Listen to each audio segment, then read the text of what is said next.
Оваа година Училиштето за театар чин 4 сцена 5 одбележува 11 години од своето постоење.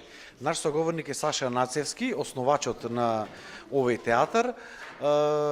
Господин Нацевски, пред неколку денови го имавте вашето последно дело, а тоа е сценско-музичкиот спектакл Аладин и волшебната ламба, една представа за деца. Како поминавте? Па, според реакциите на публиката, мощно одлично и изненадувачки прекрасно. Јас сум премногу горд на она што го направивме во соработка со Тан студиото Кире Миладиновски Зодијак. Кире Миладиновски му симнувам капа секоја чест, направи една извонредна представа, негова режија, негова кореографија, негов превод и адаптација на текст. Мислам, толку труд да се вложи во една детска представа, јас досега во Прилеп немам видено и навистина сме горди на она што го виде публиката и на она што го сработивме ние во неделата. Дали ќе има репризирање на представата? Да, значи прва реприза е закажана за во петок на 27-ми, потоа имаме редовна представа во недела, а за потоа значи репризите да ги закажуваме консеквентно како имаме организирани представи со училиштето. Како што претходно кажавме, од драмско студио прераснавте во училиште за театар. Колку групи имате и колку ученици моментално го посетуваат ово училиште? Значи, театар чин 4 сцена 5 е поделен организацијски на 4 групи, од кои 3 припаѓаат на училиштето за театар, а една припаѓа на театарот, значи чин 4 сцена 5. Значи, тие 3 групи се поделени по возраст, мала од 5 до 10 години, средна од 11 до 14 години и голема од 15 плюс па нагоре. А во театарот значи учествуваат актери од 15 па до 25-6 години имаме сега за сега. Каква е заинтересираноста кај младите, пред се кај дечињата, па потоа оние повозрастните во Прилеп? Па еве гледате, значи во малата група моментално имаме 18 дечиња, а се на се некаде околу 30 на ученици во школата, а односно театарот моментално број 11 членови. Значи се на се некаде околу 45 членови на театар чин 475.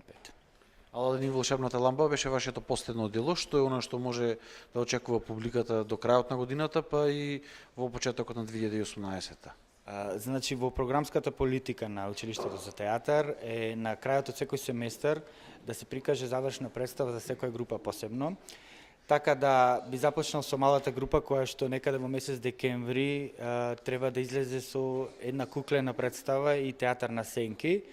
Средната група е поделена на 2 подгрупи, бидејќи бројот на членовите е голем. Едната група работи стих, односно Вилијам Шекспир, и треба да излеземе со Сонот на летната ноќ некаде средината на ноември се надеваме. А другата група работи една експериментална представа која што е комбинација од битовата драма и сведоштва на иселеници кои се селиле од Македонија, и таа представа ја крстивме 600.613 каде ми се другарите. Исто така големата група треба за околу 10 дена да излезе со комедијата од Коле Ангеловски Марш в кревет. За потоа до крајот на годината да излеземе со една комедија која се вика Независна република Ајварија, а големата група да излезе со Антигона од Софокле.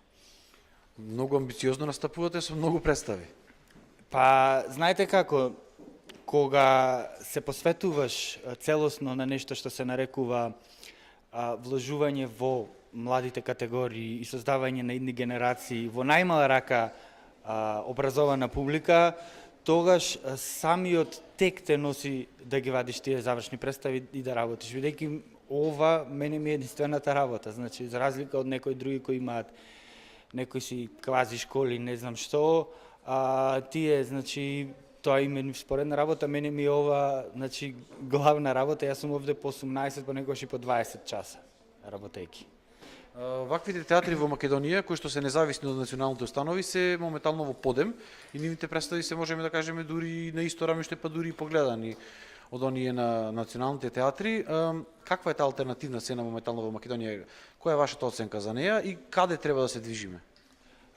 Пред се треба да се движиме кон целосна независност. Значи, мојот личен став е дека ако си независен, треба да бидеш до крај независен.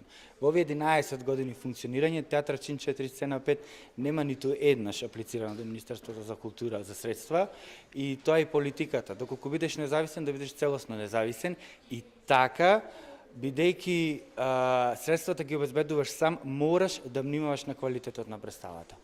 Бидејќи ако не внимаваш, значи таа представа нема да биде рентабилна пред се, а при тоа нема да ја гледа значи задоволителен број на публика.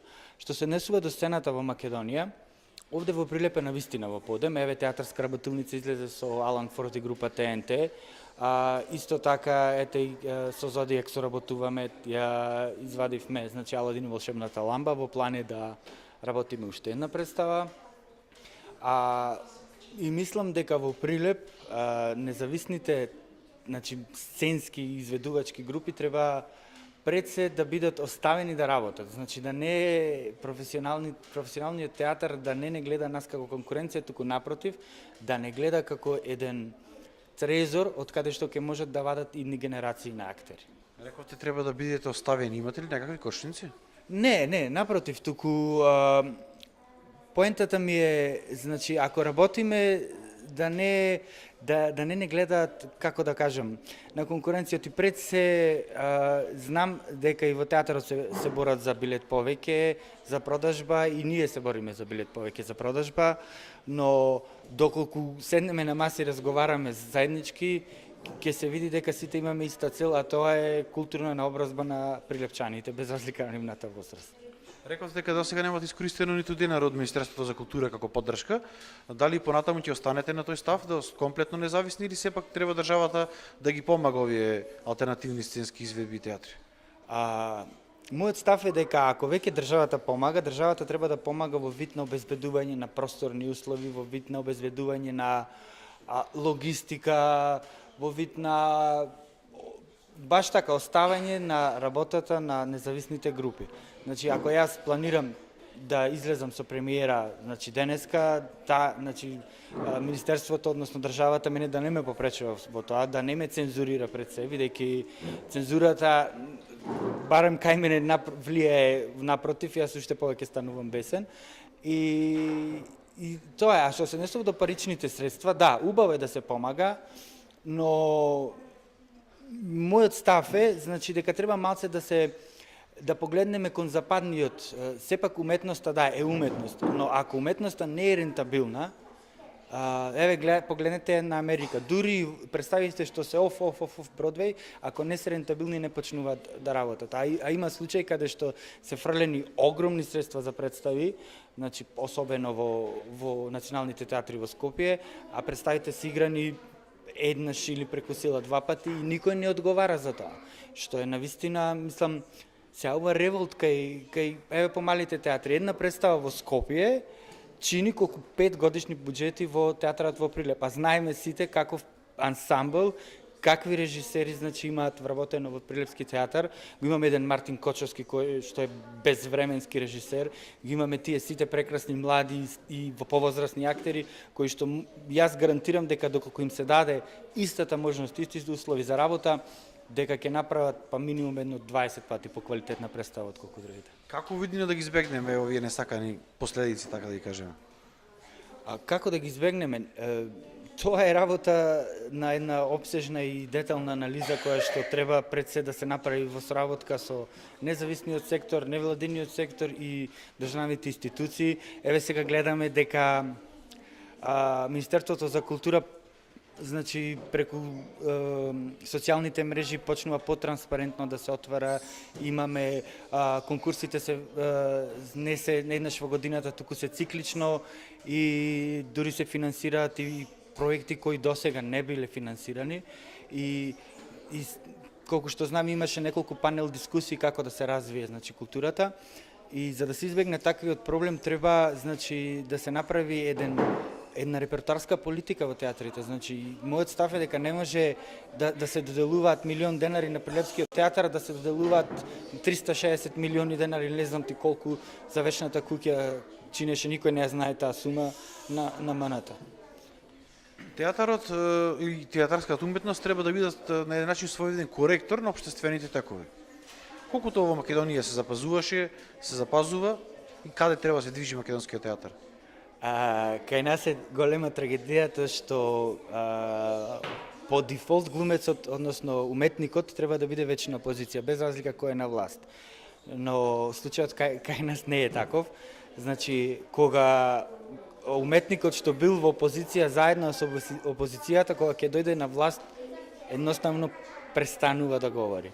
Или пак интересен е фактот што некои, условно речено, побунтовни актери, кога ќе го земат решението в рака, се претопуваат со масата и веќе нема таа бунтовност и останува, не знам, јас мислам дека останува само на независната сцена да биде коректор.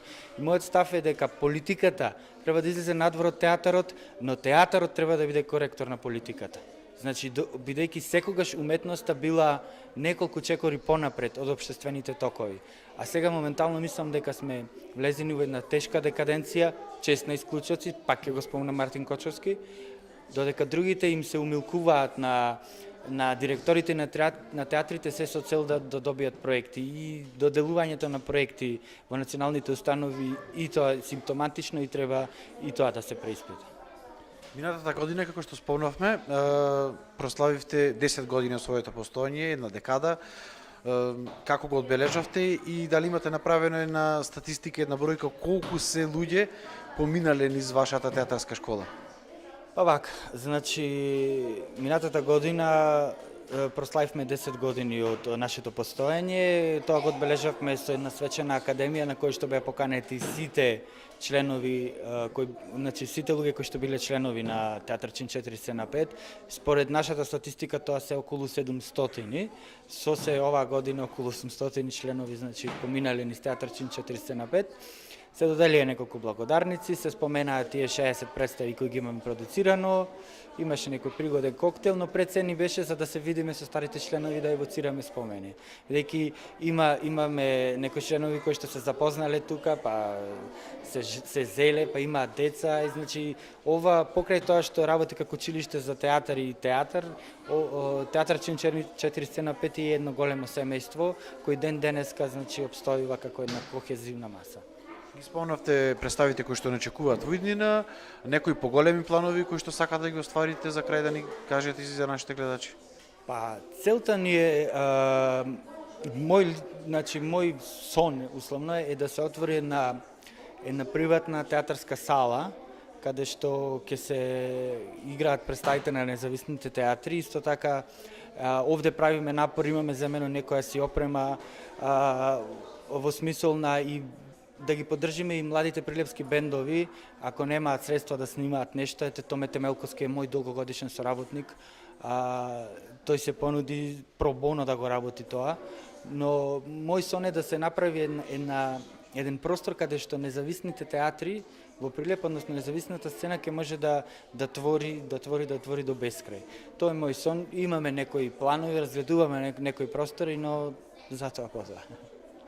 Ви благодарам на разговорот и еве до сите кои што сакаат да го проследат уште еднаш оној музичко-сценски спектакл Аладин и волшебната ламба, да дојдат во петок во Центарот за култура Марко Цепенков и да ја проследат оваа представа.